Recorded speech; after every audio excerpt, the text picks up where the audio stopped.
जियांगन के पूर्वी समुद्र की रक्षा पंक्ति में गुकैशिन लीप्टन ने अपनी तलवार का उपयोग करते हुए समुद्री जानवर की ओर एक शक्तिशाली वार किया। उसकी तलवार से ऊर्जा का एक वार निकला, जिससे जानवर का एक अंग कट गया। वह क्रोधित हो गया और क्रोध से चमकती आंखों के साथ उसने उस पर पीठ फेर ली और उस क्षेत्र से भागने लगा। समुद्री जानवर का अंग हवा में उड़ गया और एक सेकंड भी बर्बाद किए बिना वह पानी में डूब गया। गुकैशेन का ध्यान उस पर केंद्रित था। वह यह देखकर क्रोधित था कि समुद्री जाति में उसके जैसे घृणित प्राणी थे। जानवर हमला किए जाने के बाद भाग गया था। उसने जानवर को सलाह दी कि अगर वह लड़ना नहीं चाहता है तो शोर मचाते हुए बाहर न आए। अपनी शक्तियों का उपयोग करते हुए डुआन ने समुद्र की सतह पर बर्फ को बुलाया। वह गुकैशेन की ओर मुड़ा और एक गंभीर भाव के साथ कहा कि उसके पास अच्छी खबर है। चांग से उन्होंने एक संदेश भेजा था। चूजियांग ने जानवरों की भीड़ को नियंत्रित करने में कामयाबी हासिल की थी और इसके अलावा उसने पाया था कि जियांग चेन ने ग्रेट जिया की योग्यता रैंकिंग में शीर्ष 300 में प्रवेश किया था। गुकैशेन ने पलटकर देखा और उसकी आंखें आश्चर्य से चौड़ी हो गईं, जिससे उसका जबड़ा खुला रह गया। उसे विश्वास नहीं हो रहा था कि जियांग चेन ग्रेट जिया की योग्यता रैंकिंग में प्रवेश करने में कामयाब हो गया था, यह जानते हुए कि यह एक ऐसी उपलब्धि थी जिसे कई महान गुरु भी अपने पूरे जीवन में हासिल नहीं कर सकते थे। जब वे बातचीत कर रहे थे तो आकाश में लाल ऊर्जा प्रकट होने लगी। उनका ध्यान उस पर केंद्रित हो गया। उन्हें एहसास हुआ कि यह तियान्युआन अलर्ट के रूप में जाना जाने वाला पौराणिक चेतावनी संकेत था। गुकैशेन की आंखें भय से भर गईं क्योंकि उन्होंने समझाया कि अलर्ट ग्रेट जिया के मानव सम्राट द्वारा बनाया गया था और जब से उन्होंने आखिरी बार एक देखा था तब से कई साल बीत चुके थे। डुआन की आंखें आश्चर्य और आतंक से चौड़ी हो गईं, क्योंकि जब कोई स्तर 8 या उससे ऊपर का दुश्मन कहीं दिखाई देता था और उसका सामना करने के लिए कोई विशेषज्ञ मौजूद नहीं होता था तो तियान्युआन का अलर्ट सक्रिय हो जाता था। ऊर्जा एक पोर्टल बनाने लगी जिसमें बुराई से चमकती आंखों के साथ स्पाइडर क्वीन का लाइव प्रसारण दिखाया गया। गुकैशेन और डुआन जानते थे कि यह अच्छा नहीं था क्योंकि यह राक्षस एबिसल स्पाइडर क्वीन था। क्रोध से भरी आंखों वाला समुद्री जानवर पानी से बाहर आया और फिर से हमला करने के लिए तैयार होकर तेजी से उनकी ओर बढ़ने लगा। यह देखकर कि वह फिर से प्रकट हो गया है, गुकैशेन ने पलटकर अपनी तलवार खींची और खुद को क्रोधित महसूस करने से नहीं रोक सका। उसने 7वें स्तर के समुद्री जानवर की खुद देखभाल करने का फैसला किया, डुआन से चूजियांग के पास जाने और स्पाइडर क्वीन से सीधे भिड़ने के बिना केवल जियांग की जान बचाने के लिए कहा। डुआन पलटा और एक शांत भाव के साथ भागने लगा। उसने जियांग कियान की रक्षा के लिए हर संभव प्रयास करने का वादा किया। कहीं और भूमिगत गुफा में स्थित कियान लॉन गुआन की रक्षा पंक्ति थी। यह स्थान शूरवीर कवच पहने सैनिकों से भरा हुआ था। तभी उनके सामने एक शक्तिशाली पोर्टल प्रकट हुआ और उसके भीतर से कुछ उभरने लगा।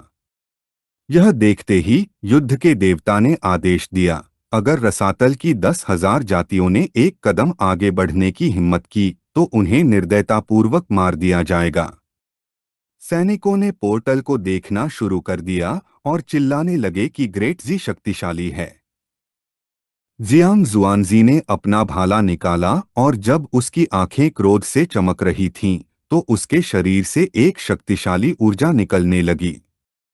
किसी की आवाज सुनाई देने लगी जिसमें कहा गया कि जियांग जुआनजी को मरना होगा, यह बताते हुए कि 9 मियास्मा पंख एक बड़ी आपदा का कारण बनने जा रहे थे जो दुनिया को नष्ट कर देगा। उसके सामने चूयांग नाम का एक विशाल स्तर 9 दानव था। जब दानव की आंखें द्वेष से चमक रही थीं, तो उसने जियांग जुआनजी को देखना शुरू किया और मुस्कुराते हुए बताया कि उसे पता है कि वे दजिया के क्षेत्र में 9 मियास्मा पंखों की संतानों को पाल रहे थे जिनकी कुल संख्या करोड़ों में थी। हवा में उड़ रहे जुआनजी ने बस चुप रहना ही उचित समझा। चू यांग ने पूछा कि क्या मनुष्यों को यह डर नहीं है कि गुफाओं की अनगिनत जातियां मनुष्यों को हमेशा के लिए खत्म करने के लिए एकजुट हो जाएंगी।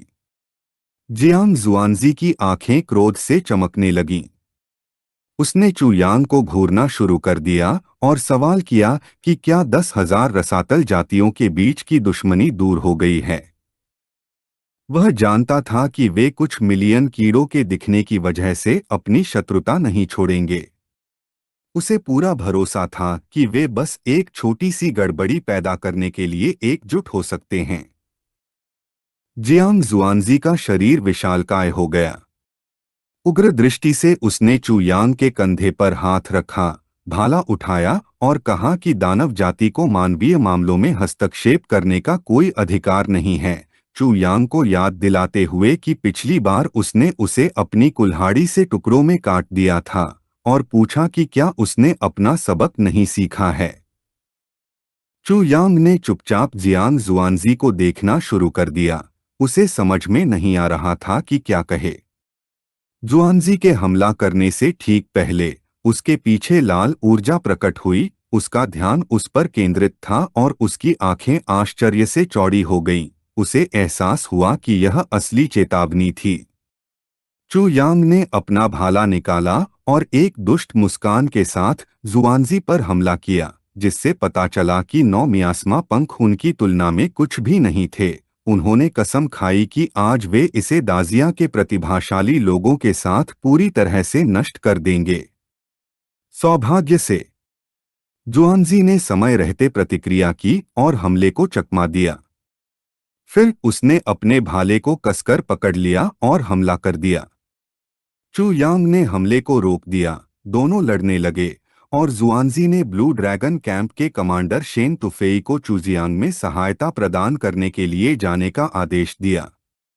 तुफेई ने जुआनजी को देखना शुरू किया और अपना सिर हिलाया।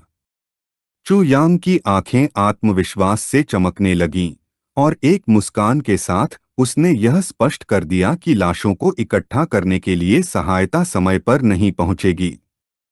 पोर्टल बड़ा हो गया और अंदर से राक्षस उभरने लगे। कुछ उड़ रहे थे और अन्य हथियार के रूप में भाले चलाते हुए हुड पहने हुए थे। चू यांग ने खुलासा किया कि आज वे ग्रेट जिया की रक्षा पंक्ति को तोड़ने जा रहे थे। जुआनजी की आंखें क्रोध से भर गईं। उसने भाले को कसकर पकड़ लिया और एक उग्र भाव के साथ चू यांग से कहा कि वह सपने देखना बंद कर दे। फिर उसने मानव योद्धाओं को सभी राक्षसों को मारने का आदेश दिया। उसी समय चूजियांग के युद्ध के मैदान पर स्पाइडर क्वीन थी, जो पंथ के सदस्यों को घूरने लगी और एक तीखी नजर से उनसे आखिरी बार पूछा कि क्या झाई लिंगक्यू को हरा दिया गया है, यह स्पष्ट करते हुए कि अगर वह मरने से पहले आ गया तो वह प्राचीन देवता के पूरे पंथ को खत्म कर देगी। उसकी नज़र को महसूस करते हुए वे डरने लगे, लेकिन उनमें से एक ने उसे चिंता न करने के लिए कहा क्योंकि भिक्षु किंगलिंग और झाई लिंगक्यू दोनों 100,000 पहाड़ों के निषिद्ध क्षेत्र में चले गए थे और इस समय वे 9वें स्तर के रक्त ड्रैगन के खिलाफ लड़ रहे होंगे। ड्रैगन ने मौत से लड़ाई लड़ी ताकि झाई लिंगक्यू बच न सके। स्पाइडर क्वीन ने अपने पैर फैलाए और मकड़ियों के झुंड को छोड़ना शुरू कर दिया। उसने छोटी मकड़ियों को चूजियांग के शहर का पता लगाने और यह सुनिश्चित करने का आदेश देकर सतर्क रहने का फैसला किया कि झाई लिंगक्यू का कोई निशान न हो। जियांग चेन, जिसकी आंखें बंद थीं, पैतृक वृक्ष के अंदर था। उसका शरीर ऊर्जा से घिरा हुआ था। झाई गैंग और अन्य लोग उस क्षेत्र में पहुंचे और उसे बचाने और जानवरों के झुंड को उसके पास आने से रोकने का फैसला किया। क्षेत्र जानवरों से भरा हुआ था। जब सभी विचलित थे, यिंग झान उनकी ओर उड़ने लगा और यह देखकर जियांग वुशुआंग की आंखें आश्चर्य और भ्रम में चौड़ी हो गईं। चिंतित निगाहों से उसने पूछा कि वह घायल क्यों हुआ। यिंग झान की आंखें डर से भर गईं। वह उनकी ओर देखने लगा और चिंतित भाव से उन्हें भागने के लिए कहा, जिससे पता चला कि एबिस स्पाइडर क्वीन प्रकट हुई थी। यह सुनकर सभी लोग सदमे में आ गए। जियांग के शरीर से जहरीली धुंध निकलने लगी जो पूरे क्षेत्र में फैल गई। एक गंभीर भाव के साथ शियाओकी ने अपने हाथ आगे बढ़ाए और अपनी शक्ति का उपयोग करके सभी घायल योद्धाओं को ठीक करना शुरू कर दिया। झाई गैन ने अपनी तलवार खींची और गंभीर निगाहों से समझाया कि जियांग चेन आध्यात्मिक पेड़ के अंदर था, इसलिए उसे सुरक्षित स्थान पर ले जाना असंभव था, जिससे यह स्पष्ट हो गया कि उन्हें दृढ़ रहना होगा और उसके सफल होने का इंतजार करना होगा। किसी ने एक नीली ढाल बनाई। झाई गैंग ने उनका निरीक्षण करना शुरू किया और उन्हें सहायता के आने का इंतजार करते हुए अपने घावों को ठीक करने के लिए सुरक्षा कवच में प्रवेश करने के लिए कहा। महान रक्षा मंत्र पहले से ही प्रबल हो चुका था, इसलिए वे कुछ और मिनटों तक प्रतिरोध करने में सक्षम होने जा रहे थे। यिन झान जो उड़ रहा था, अपने घावों को ठीक करने के लिए ढाल की ओर बढ़ने लगा क्योंकि स्पाइडर क्वीन उनके लिए कोई प्रतिद्वंद्वी नहीं थी। बाई फेंग और अन्य लोग भी ढाल की ओर चलने लगे। लेई ने अपनी बाहें पार की और एक जिज्ञासु भाव के साथ अपने दोस्त को देखने लगा और समझाया कि यह एक सुरक्षित स्थान नहीं है, यह सुझाव देते हुए कि इसे छोड़ देना बेहतर है। विजी जो बैठा था ने एक छोटे से पोर्टल को बुलाया, उसका निरीक्षण करना शुरू किया और एक आत्मविश्वास भरे भाव के साथ कहा कि पुरानी कहावत कहती है कि भाग्यशाली लोगों को आकाश की सुरक्षा मिलती है। उसने अभी अभी गणना की थी और इस बार यह कोई बंद गली नहीं थी। विजी ने पोर्टल से एक खजाना निकाला और कहा कि अगर लड़ने के अलावा कोई और विकल्प नहीं है तो उसके पास दादाजी बंदर से मदद मांगने के अलावा कोई विकल्प नहीं है। उसने जादुई लौकी को बुलाया, उसे बाहर आकर मदद करने का आदेश दिया। विजी ने अपनी आंखें बंद की, खजाने को उठाया और दादाजी बंदर से मदद मांगी क्योंकि वे खजाना चमकने लगा। लेई, जिसने अपनी बाहें क्रॉस की हुई थीं, एक जिज्ञासु भाव के साथ चुपचाप इसे देखने लगा। खजाने में एक आंख दिखाई दी। दादाजी बंदर ने यह स्पष्ट कर दिया कि वह स्तर 8 मकड़ी रानी का मुकाबला नहीं कर सकता, लेकिन उसने उसकी पूरी ताकत खत्म करने का फैसला किया। विजी को अपने साथ आने के लिए कहा। उनकी मदद करने के बजाय दादाजी बंदर ने अपनी शक्तियों का इस्तेमाल किया और विजी और लेई के शरीर खजाने में समा गए, जिससे वे कुछ हद तक भ्रमित हो गए। कांग यिंग ने अपना खंजर निकाला और उसकी आंखें गंभीरता से भर गईं। म्यू हेनक्यू ने अपनी आंखें बंद कर लीं और अपनी मुट्ठी आसमान की ओर उठा ली। वह यह जानकर क्रोधित थी कि वे व्यस्त और महत्वपूर्ण क्षणों में लेई जैसे बेकार लोगों पर भरोसा नहीं कर सकते। जियाई क्योनग्यू की आंखें दृढ़ संकल्प से चमकने लगीं और उसने यह स्पष्ट कर दिया कि वह जियांग चेन को कभी नहीं छोड़ेगी। उसने अपने पास मौजूद सभी खजानों का उपयोग करने का फैसला किया। सबसे खराब स्थिति में लुओ सैंडो ने अपनी मुट्ठी कसी और गंभीर भाव से जानवरों के खिलाफ अंत तक लड़ने की कसम खाई।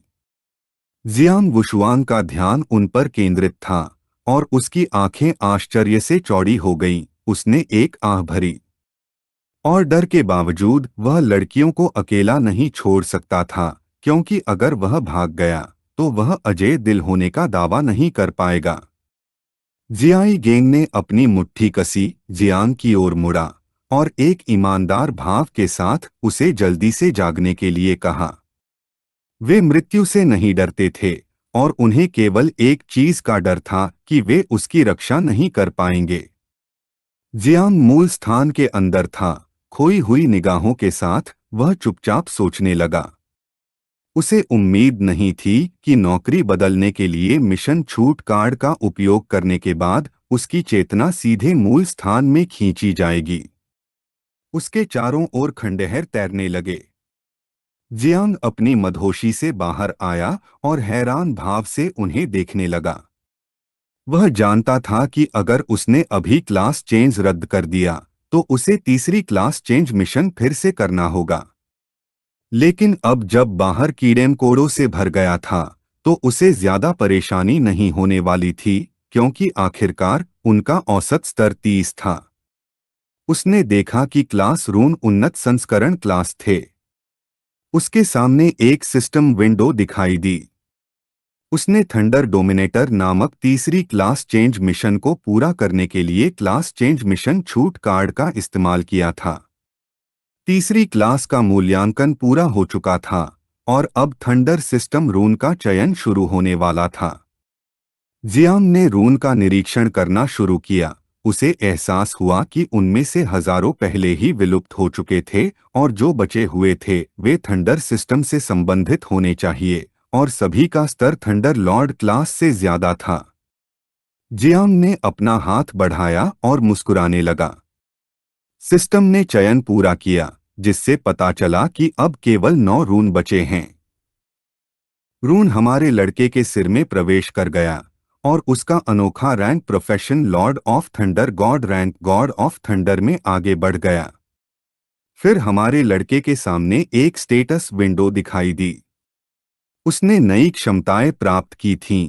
पहली, जिसे पनिशमेंट ऑफ थंडर कहा जाता था, जो उसे प्रतिद्वंद्वी के दिमाग पर हमला करने में सक्षम शून्य में एक थंडर आई को जगाने की अनुमति देती थी। दूसरी क्षमता को 3000 कैटाक्लिस्म्स ऑफ थंडर कहा जाता था। यह एक विशाल क्षेत्र क्षमता थी। जियांग अपने विरोधियों पर थंडर की सजा दे सकता था। तीसरी और अंतिम क्षमता को गॉड ऑफ थंडर कहा जाता था। जियांग अपने आसपास 100 मीटर तक एक अनंत डोमेन स्पेस जारी करने में सक्षम था। डोमेन अपने क्षेत्र के भीतर सभी तत्वों को खत्म कर देगा और लक्ष्य के गुणों को कमजोर कर देगा। इसमें अन्य डोमेन पर एक विनाशकारी प्रभाव भी था जिसका स्तर जियांग से कम था। जियांग ने अपना हाथ सिस्टम विंडो की ओर बढ़ाया।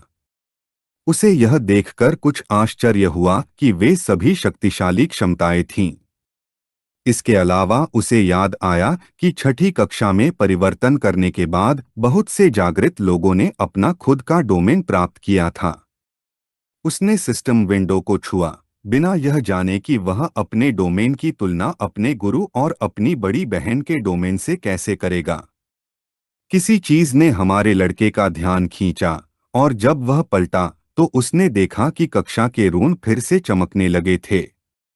उसका मन भ्रम से भर गया, क्योंकि पहले बुझ चुके हजारों रून फिर से चमक रहे थे।